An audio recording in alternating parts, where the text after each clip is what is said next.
নবী করিম সাল্লাল্লাহু আলাইহি সাল্লাম বিড়াল সম্পর্কে বলেছেন, ফাইন্নাহা মিনাত তাওয়াফিনা আলাইকুম আত-তাওয়াফাত, বিড়াল তোমাদের বাসাবাড়িতেই থাকে, এইজন্য তার ঝুঁটাকে তিনি হারাম করেন নাই। বিড়াল যদি কোনো কিছুতে মুখ দেয়, তাহলে কুকুর মুখ দিলে যেরকম হারাম হয়ে যায়, নাপাক হয়ে যায়, বিড়াল যদি মুখ দেয়, বিড়ালের ঝুঁটা কি হয় না, নাপাক হয় না।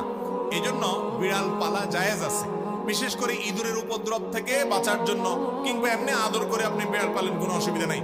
আপনারা সবাই জানেন একজন সাহাবী ছিলেন, নাম হলো আবু হুরায়রা, নাম শুনছেন না, রাদিয়াল্লাহু তাআলা আনহু। ওনার নাম কিন্তু আসলে আবু হুরায়রা ছিল না, ওনার নাম ছিল প্রসিদ্ধ মত অনুযায়ী আব্দুর রহমান। আরো অনেকগুলো মত আছে ওনার নাম নিয়ে, কিন্তু ওনার নাম পরে আবু হুরায়রা উঠে গেছে। কিভাবে? ওনার একটা বিড়াল ছিল, জামার হাতার ভিতরে এই বিড়াল ভরে অনেক সময় মসজিদে নিয়ে আসতেন। তো একবার নবী করিম সাল্লাল্লাহু আলাইহি ওয়াসাল্লাম তার বিড়াল দেখে, তার সবসময় তার সাথে সাথে বিড়ালটা থাকে, এটা দেখে তাকে বললেন, ও বিড়ালের বাপ। আবু হুরায়রা মানে বিড়ালের বাপ।